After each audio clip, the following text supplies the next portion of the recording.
Mesdames, messieurs, bonsoir. Nous arrivons au terme de l'année 2013, une année extrêmement riche pour l'Église. Elle a été marquée par la renonciation de Benoît XVI, un événement historique qui a permis l'élection du pape François, lui-même élu homme de l'année 2013. À l'heure du bilan, donc, le cardinal Ouellet revient sur l'événement principal de l'année passée. Il est interrogé par Radio Vatican. La démission du pape Benoît XVI a ouvert de grandes possibilités. C'est pourquoi je retiendrai que le grand événement, c'est la démission du pape, qui a été un geste vraiment nouveau. C'est la plus grande nouveauté dans l'histoire de l'Église, qui témoigne d'une grande humilité aussi, d'une confiance en l'Esprit Saint pour la suite des choses. Et donc, on doit être très reconnaissant au pape Benoît XVI d'avoir ouvert cet horizon et d'avoir rendu possible toute la nouveauté du pape François. Alors, je crois qu'il y a une continuité entre la première nouveauté et toutes celles que le pape François a inaugurées. Et pour moi, quand je regarde l'année 2013, je vois que nous sommes en présence d'un grand tournant vraiment dans l'histoire de l'Église que je qualifierais de pastoral en regardant la figure du pape François. C'est un appel à l'humilité que le pape a lancé ce matin lors de la messe célébrée dans la chapelle de la maison Sainte-Marthe. Dans son homélie, le Saint-Père affirme que l'humilité est nécessaire pour la fécondité. Il met ainsi en garde contre l'orgueil qui, dit-il, nous rend stériles. On écoute un résumé de son homélie. L'intervention de Dieu et l'humilité nous rendent capables de générer la vie, a dit le pape dans l'homélie de jeudi matin.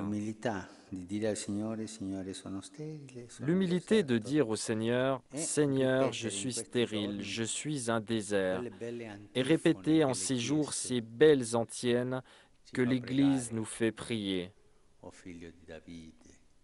Ô Fils de David, ô Adonai, ô sagesse, ô Fils de la race de Jessé, ô Emmanuel, venez nous donner la vie.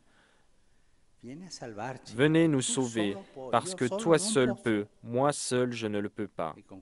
Et avec cette humilité, l'humilité du désert, l'humilité de l'âme stérile, recevoir la grâce de fleurir, de donner le fruit et donner la vie. J-5, nous sommes dans la dernière ligne droite avant Noël et pour se préparer au mystère de la Nativité, des initiatives sont organisées dans différents diocèses. Nous partons aujourd'hui dans le célèbre sanctuaire Notre-Dame du Cap dans le diocèse de Trois-Rivières.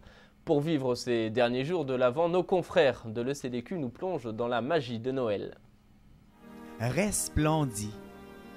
Elle est venue ta lumière, et la gloire du Seigneur s'est levée sur toi.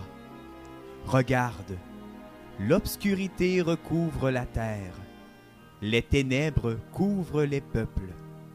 Mais sur toi se lève le Seigneur, et sa gloire brille sur toi.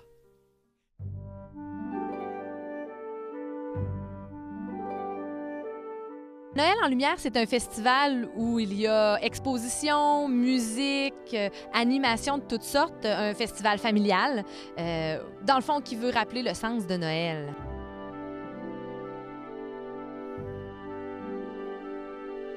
Les activités proposées, c'est d'abord et avant tout nos jardins illuminés, notre village dans la basilique, un immense village, des expositions de crèches, expositions de toutes sortes. D'année en année, on essaie d'amener des nouveautés, toujours selon un thème, qui nous fait explorer la tradition de Noël chrétienne, l'explorer différemment d'année en année. Et concerts de différents types de musiciens, ça va de chorales à des artistes solos, on en a vraiment de tous les genres. Et on a aussi, depuis l'an passé, développé des processions au flambeau, des animations plus spirituelles, on relaisse place à des vigiles, des temps de prière à la manière de Thésée. Toutes sortes d'animations pour explorer la nativité, pour explorer l'Avent, pour explorer la Sainte Famille, la venue des rois mages, tout ce qui entoure finalement la grande fête de Noël. Voilà, c'est la fin de cette édition. Merci de votre fidélité. Je vous souhaite à toutes et à tous une très belle fête de Noël. À bientôt.